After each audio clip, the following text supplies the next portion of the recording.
Hey everyone, welcome back to the K24 EG Civic swap. On this episode, hopefully, if we have enough time, I'm going to be installing some insane shafts. I've been waiting like 6 months for these things to come in, especially this intermediate shaft. So I'm really excited to get these parts in and installed on the car so we can finally start it and get it running. Yeah, so I haven't uploaded it in like probably 3 months because of just like life in general, work. Been doing a lot of overtime work and just sorting myself out. So I did that while I was waiting on these parts because there's not really much I can get on with until I get these on, and I really want to get the car started. So yeah. So why did I actually pick these shafts? If you're doing a K-swap on an EG Civic, you actually have to pull apart the yokes off the normal shafts. I think you have to get DC2 base model shafts and you'd have to swap over the yokes or something like that, which is a bit lame.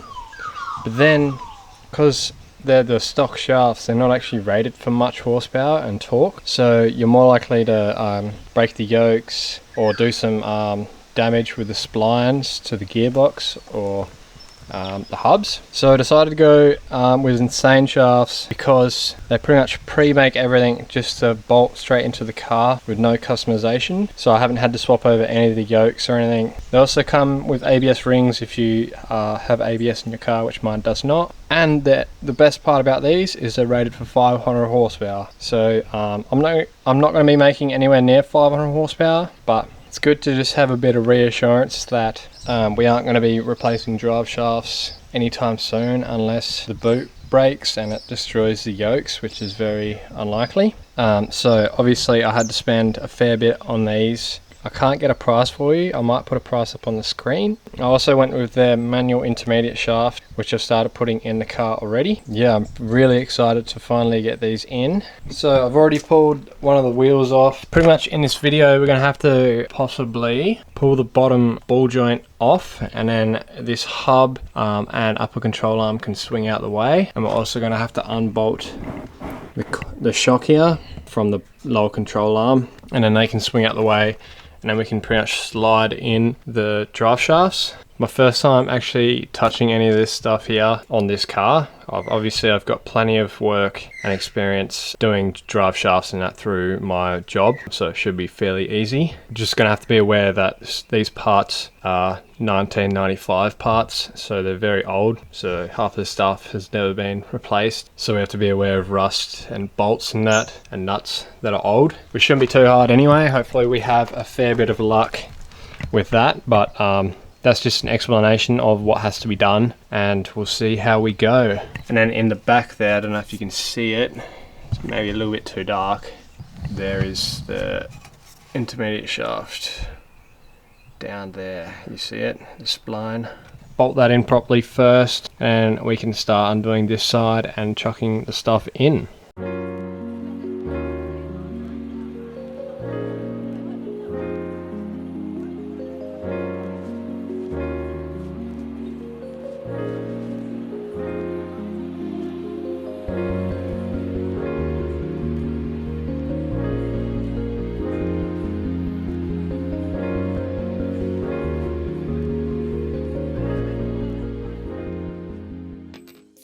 Alright, so that took longer than expected. Obviously it's a like 30-year-old car, so everything is like stuck or seized. It pretty much took me ages just to get this ball joint out of the actual lower control arm. You want to hit these with a hammer on the side there. Obviously someone's done it before me and there's a flat spot, but never hit on the bottom, as well as it stuffs up the threads. I'd like to give it a little tap on the bottom just to shock it a little bit from a different angle. Obviously you got to be aware of the threads.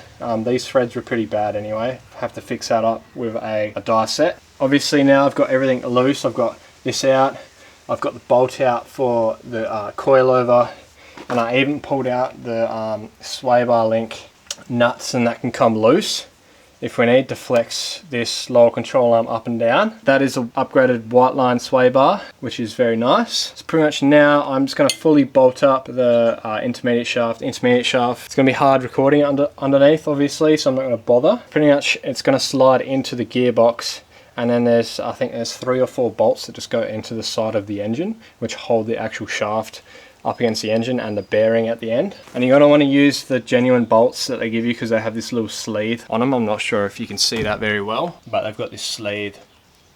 So then the actual intermediate shaft will kind of sit on that sleeve and not the actual threads of like a normal bolt. But knowing me, I've lost every bolt besides like 2 of these.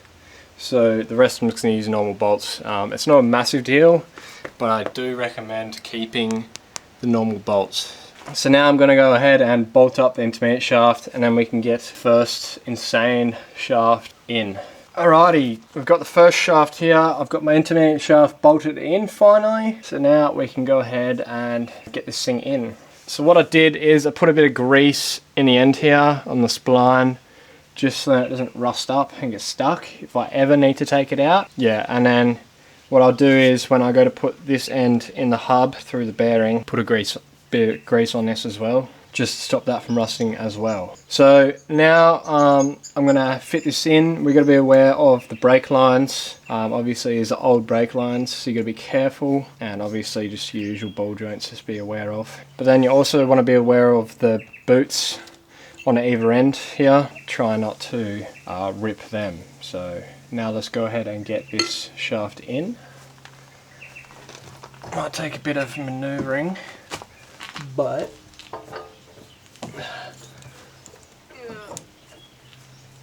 you pretty much just want to get this thing lined up.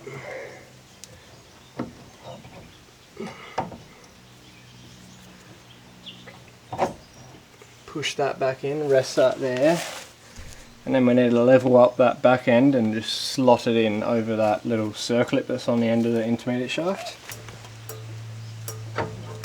And there we go, it's just slotted on like that, and now it's not going to pull off. So obviously we're also going to be aware of the boots now. I might put a bit of grease on here as well. That was fairly simple, just slotting that in. So now the tricky part is actually getting this thing to go in.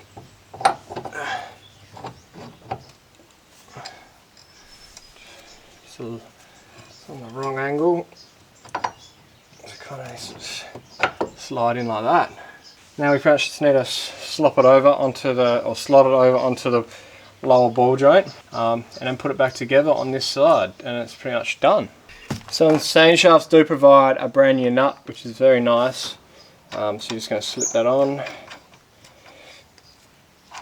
And then what I'm going to do is I'm going to go on the internet and search up this hub nut CV torque spec, and then we're going to torque it down once the car's back on the ground, so then the hub and the bearing doesn't rotate and the drive shafts don't rotate.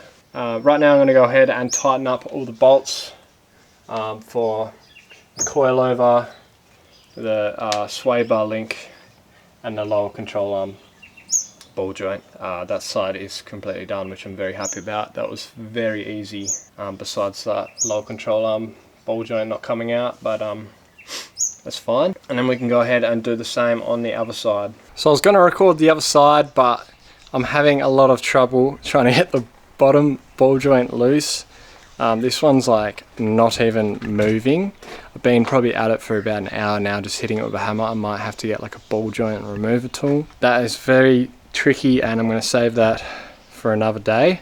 I've just soaked it in WD-40 or breakaway, and then I'll hit it with a hammer tomorrow, because it's Sunday tomorrow. But man, I'm absolutely tired after doing that. But it's pretty easy, just trying to get everything else out. A bunch of 17 mils and 14 mils really, and that's about it. And then obviously you're gonna have to torque everything up with a torque wrench, so I recommend doing that so then everything is torqued to the right spec and won't come apart. Yeah, like I said before, the other side is legit the same as what I've done now, so you can go ahead and do that exactly the same, except instead of sticking the drive shaft on the end of the intermediate shaft, you're just sticking it straight into the gearbox, which is the same thing. Fairly simple. I hope that helped a lot of people. It's legit just unbolting the lower control arm, the sway bar link, and the coilover out the way, and then it's just easy as just slipping it in and tightening everything back up. If you guys are new here, make sure you subscribe. I greatly appreciate all the support. I've been a bit slack on uploading. As you can see, it's probably been about 3 or 4 months since I've last uploaded. But like I said at the start of the video, I've had some things pop up IRL. So yeah, I'll see you guys in the next YouTube video, and hopefully we will be a bit closer to starting the engine.